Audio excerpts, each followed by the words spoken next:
Hello, hello, hello, everyone, and welcome to the September 6th, 2022 production diary for the Seventh Valkyrie, as we still continue to make our way towards a shattered visage. Very, very exciting. Was on vacation for a little bit. Still got some work done over that time, but back, God, there's been a lot going on. As you guys are aware, Seventh Valkyrie is not my only job, and when I was on vacation, everybody was like, hey, how about we just pile work on Colin? Let's just give it everything, and it turned out that way. So I came back home, was like under a tidal wave of work, but still kept chugging along. And it's funny, sort of like the business side of life and the art side of life really always have to kind of line up for Seventh Valkyrie to happen.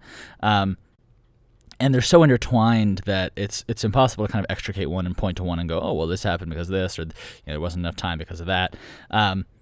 It's just all the little aspects of life that are, building towards the project, but it's kind of not in the most obvious ways. Like outside of Seventh Valkyrie, it's like we're trying to build up an agency, we're trying to build up a client base, because doing that and becoming more efficient and more effective in that way means that I have more time to spend on Seventh Valkyrie and pays the bills to keep Seventh Valkyrie moving.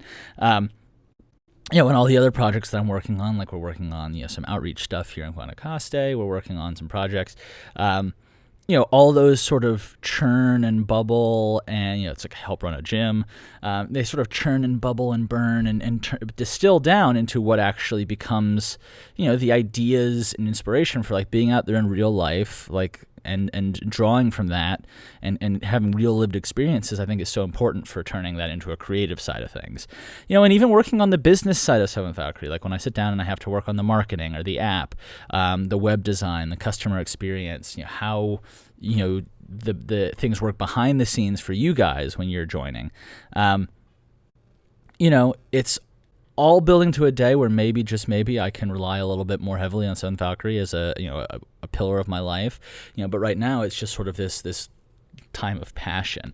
And it's funny because at the heart of it all, like that beautiful pursuit, that super eudaimonic, which is a new word that I learned a couple of weeks ago, that I think is perfectly descriptive of this project, of something you just do for the sake of making you happy and for the sake of being passionate about it, for the sake of being a truly wonderful dream that you just have been chasing.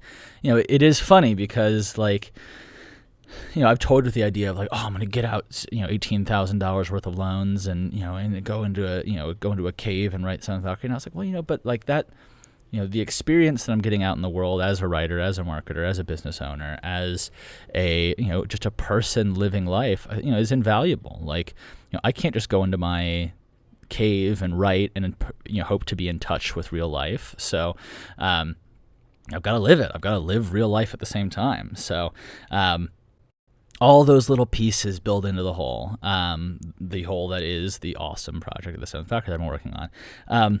I don't know. It's just interesting. Like I was thinking today, and every once in a while, when I look and I say, oh, where am I at in life? Where am I going? What's happening? Where is this project continuing to?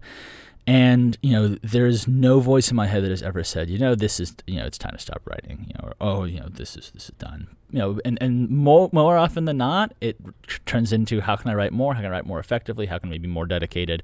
Yada yada yada. But sometimes it's good to just appreciate like how your true passions fit into life. And that's what's kind of been on my mind this week. So, anyway, I do also have an update from Seventh Valkyrie because, like I said, I haven't been slacking, even though I've been underwater. We're getting to know the Machine King real well over the course of this kind of, another big scene where we get to kind of him have his luscious reveal and, kind of gets to step out and be like, hey, he would certainly fault me for my my portrayal of him, or actually not. He'd probably enjoy it. He'd probably get a kick out of it. And it's funny because of all the characters who we've written and run through and truly gotten to discover and get to know, the Machine King remains this fascinating enigma to me. I know him better than anybody else, in the world does, but I still don't truly know him. in the way that I'd say, I've integrated sort of Cyrus and Val and working on BC into sort of my, like instinctual writing level where I can know exactly what Cyrus and Val are going to do in any situation. And I can play with it, but like, and it comes down to like, 3 or 4 options, like based on what's going on, but I know them so well. BC, not as much. And the Machine King, I know him, but I haven't, he's still emerging as he's written. Partially it's because he's had such little screen time, metaphorically, or page time. He's been doing stuff, but he's been doing stuff in the background. And now as we get to kind of bring him out onto the main stage, it's been really cool kind of getting to know him a little better.